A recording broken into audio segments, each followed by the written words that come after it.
Okay. You don't want infected people or suspected infected people with their families. They'll just pass it on to them.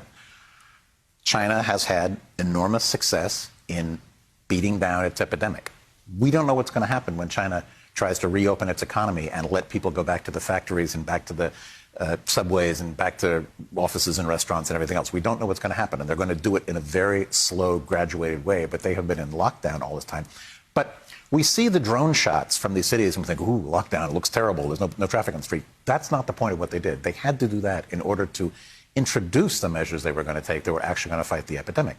And that is testing, testing, testing, testing. Find the virus. So one thing is, no matter where you go, if you are able to get out of the house in there, if you go into any building, your temperature is taken. I came into this building, nobody took my temperature. They asked me some silly questions I could have lied about. But,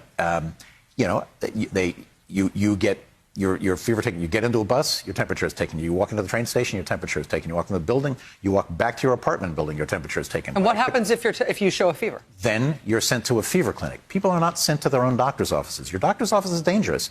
One of those tests will make you cough, usually cough or gag, and then you've infected the doctor. And then the doctor's office is out, and you've possibly infected everybody else in the waiting room. So they are sent to specific fever clinics, which the Chinese have had since they battled SARS back in 2002. They designed these and basically mothballed them. It's usually an entrance to a hospital. It's separate from the main entrance. They're met by people in complete protective gear. The temperature is taken. They're asked quickly what their symptoms are, whether they've been exposed, how they've been exposed.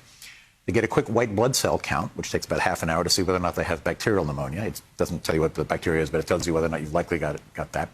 They get a quick flu test to see if they have flu. If you've got one of those, maybe you can be excluded and go home. You're something else. But if you don't have either one of those, then you're given a CT scan. CT scans in this country take half an hour to an hour, and they're extremely expensive things. There they have portable CT scanners. They have pushed people through those things at the rate of 200 a day. A couple of slices of the lungs, and that's all, to see whether or not there are these ground glass opacities in both lungs that are a pretty good indication of this. All right. If you come up positive for that, then you are going to get a PCR test, which is the test we're talking about here. Mm-hmm. It's basically a nasal swab is the usual way to do it, which is push a Q-tip up your nose so far it feels like it's going into your brain. It's not very pleasant, but then they do that on site. They've gotten it down to 4 hours. There's no sending it off to the state health department. So you sit and wait for it to come back. And you sit and wait. You are told, sit, a couple of yards apart from everybody else. People are sitting there. It was described to me, they're sitting there with their pink envelopes with their CT scans inside them, and they're afraid of each other because they all know that they might be, they might be sitting next to somebody who's got the virus. And once the scan results come back, and if they can't get the scan results back that day, they have to go to a hotel, a quarantine hotel, and wait until the results come back. Apart from their family. Apart from their family, and that is the key element. There is no home isolation. There is no home quarantine. 75 to 80% of the transmission in China was in family clusters. What would make the news was things like, oh, my God, it's in the prisons. Oh, my God, it's in Parliament, or whatever. It wasn't in Parliament there, but you'd hear these kind of, but 75 to 80% of it was inside the family, and they knew they had to stop that if they were going to stop the disease. So people were literally quickly taken away from their families to these giant gymnasiums or stadiums where they were not concentration camps. They were beds there, and there were nurses in protective gear to watch out for people. They even had dance classes in these things. Because when you have lots of little old ladies sort of sitting there together waiting to see if they're okay, if you get them all up dancing, one, it helps clear their lungs if they have pneumonia, and the people who can't get up may be the ones who are crashing. It's not a bad policy. We laugh at the pictures when you see people dancing in what look like moon suits, but in fact, that was something medically smart that was going on.